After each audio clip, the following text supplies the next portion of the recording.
Welcome back.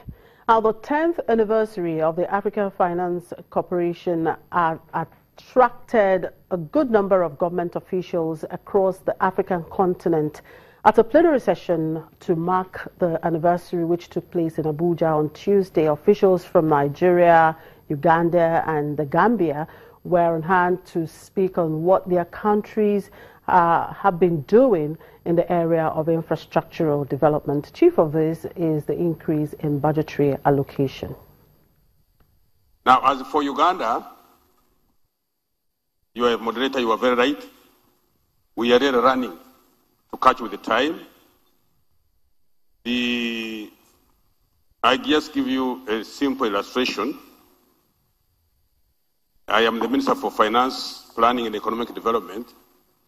In the coming budget, which runs from the financial year, it runs from 1st July to 30th of June, I'm going to be spending 7.8 trillion Uganda shillings. Unfortunately, I cannot translate it into the Naira. But I'm sure you can go and find out the exchange rate between the Uganda shilling and the Naira. But in a percentage, that represents something like 30% of the total budget. We are working, currently we are tarmacking 32 roads. Soon, I have been asked to look for money to tarmac another 8 roads, and those are called the oil roads. You know, we have also discovered the oil like you Nigerian people here. Now, that's about 40 plus. And we have not talked about the bridges. I'm talking only on roads. That requires a lot of money. We are talking about airports. Where we are going to extract the oil from the western part of our country, those of you who know the geography, along the side of what we call Lake Albert, there is a need, we're going to put an airport. Then I need the pipeline. No, the refinery, first of all. The refinery to refine some of that oil. When this administration came into office, we inherited a situation where only 10% of budgetary spend was on capital and 90% was recurrent. And that was really making our infrastructure deficit, it was widening the infrastructure deficit. And so the first thing we had to do was to ensure that government itself spends at least 30% of its budget on infrastructure, and that we've achieved. And we released 1.2 trillion in the last 12 months on capital. Now, we recognise the size, we've dimensioned the size of the problem, and the size of the problem is such that government on its own cannot, even if we devoted all of our budget to infrastructure for the next 10 years, we can't bridge the gap. So we need to do 2 things. One, we need to continue to signal. I think it's very important for government to signal. There's been great arguments around what's the role of the private sector. The role of the private sector is to come in and do the areas that are viable. But there are public goods that are not necessarily viable, and that's the responsibility of government, and we mustn't shirk it. So government will continue to be the provider of infrastructure, but we need to crowd in additional money.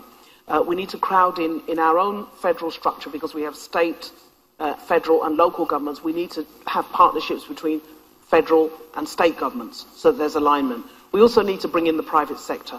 PPP has a fairly checkered history in Nigeria, but we've taken a view in this administration that there is no alternative. We must make PPP work. How are you going to do that? What are you going to do differently? We have to look at the legacy projects. We have to understand where they went wrong. We have to fix them, ones that are fixable, and we have to create the framework that encourages investors to come in. There is no alternative to making PPP work. It's been done, and it can be done. And we believe that that's where the AFCs and some of these multilaterals do come in, to showcase some of these opportunities to the private investing community. There's huge appetite for African risk at the moment, African infrastructure risk in the Eurobond markets, in the wider markets, the multilaterals. You mentioned China Exim. They equally, we're doing some work with them. But we've got to bring projects that are camera ready.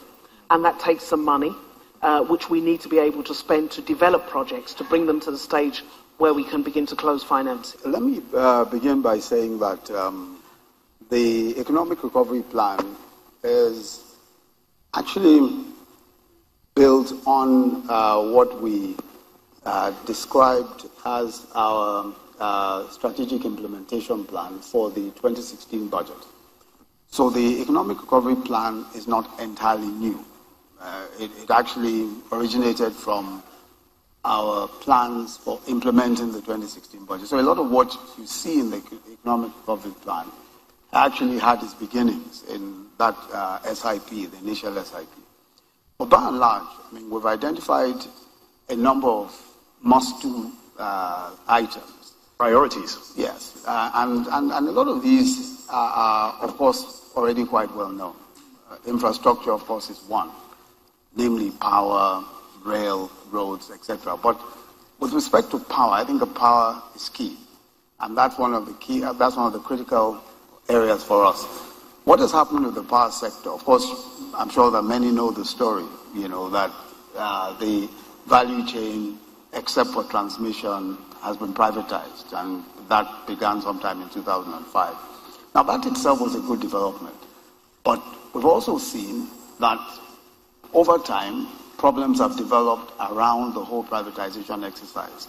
So what really is a good thing, namely that the private sector is investing in the power sector and operating the power sector, also turns out to be somewhat of a disadvantage, especially where the private sector itself finds that it is illiquid and unable to reinvest in those assets in order to ensure that the value chain continues to work as effectively as it ought to work.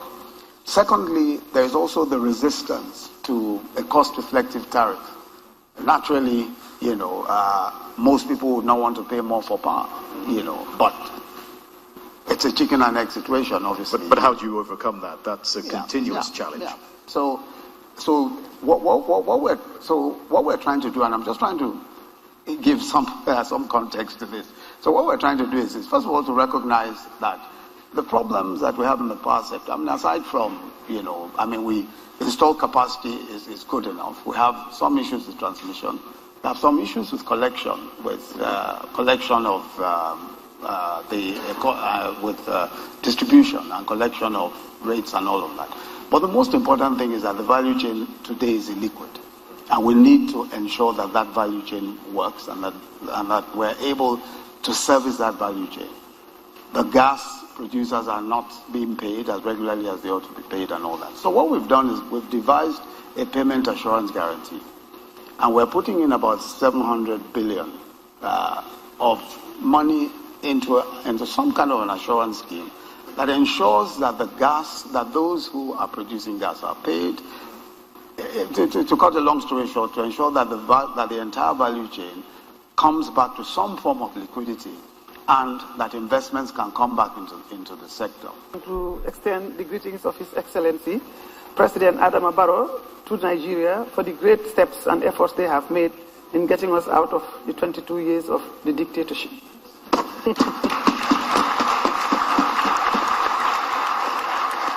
The Gambia has undergone very serious setbacks for the past 22 years, and it was not a very encouraging environment for people to invest or to come to. And as a result of that, Gambia was close to the international community and the world over, and we began to lose our relevance in terms of investment and development.